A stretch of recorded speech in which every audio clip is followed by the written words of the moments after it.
जय श्री राम। श्री राम चैनल के दर्शकों को मेरा बार बार नमन। मेरे मित्रों, मैं आशा कर रहा हूं आप लोग हमें देख रहे हैं, लाइक कर रहे हैं और सब्सक्राइब कर रहे हैं। मेरे मित्रों, कल की कड़ी को आगे बढ़ा रहा हूं। कर रहे मन निरंतर क्षीण होने वाले इस दिश रूपणी दोष का विस्तार करता है। वो स्वयं ही असत रूप ही है, वो ही सत सा प्रतीत होता है।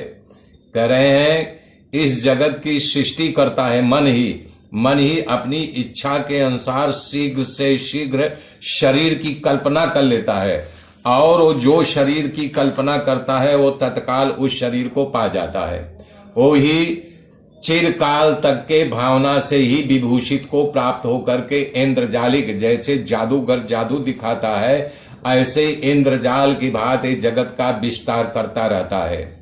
चंचल शक्ति से युक्त होने के कारण केवल ये मन ही स्वयं स्फुरित होता है, उछलता है, कूदता है, आता है, जाता है, याचना करता है, घूमता है, गोता लगाता है, संहार करता है, आकर्षक को प्राप्त होता है। वशिष्ठ जी कह रहे हैं श्री राम, महाप्रलय होने पर सब जो है यानी सूक्ष्म रूप से स्थित होने के कारण अपने कार्य में असमर्थ हो जाते हैं। प्रलय आने पर सब धराशायी हो जाता है, उसी महाकाल में समा जाता है।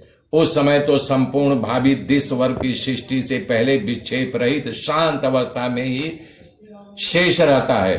उस प्रलय काल में कभी अस्त होने वाला सूर्य देव भी अस्त हो जाते हैं।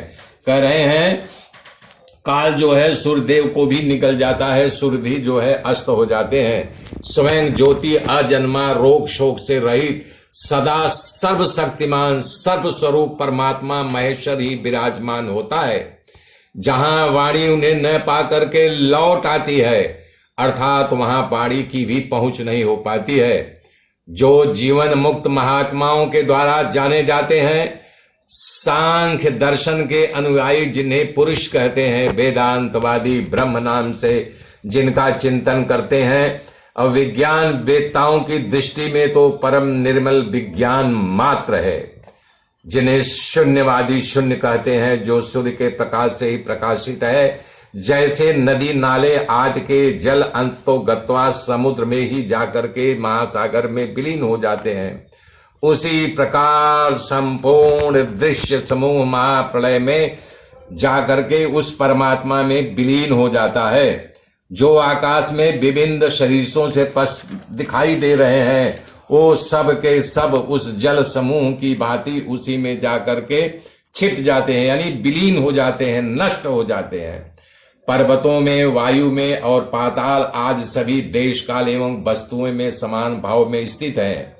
जिन्होंने आकाश को, सूर्य पर्वतों को घनीभूत और जल को द्रवीभूत बनाया है, जगत को दीपक की भांति प्रकाशित करने वाले सूर्य जिसके हैं, सूर्य के प्रकाश ही पूरा जगत प्रकाशित होता है न। सूरज न रहे तो अंधेरा ही अंधेरा होगा। करें जैसे मरुभूमि में सूर्य की तपती हुई किरणों के भीतर जल राशि दिखाई देती है। आप लोगों ने अवलोकन किया होगा, आपको भी इसका आभास हुआ होगा। लंबी यात्रा, पक्की सड़क हो, चिलचिलाती धूप हो, तो आप किसी 4 व्हीलर या 2 व्हीलर से जा रहे हैं तो तपती धूप में दिखाई देगा कि आगे पानी है, जबकि पानी नहीं रहता है।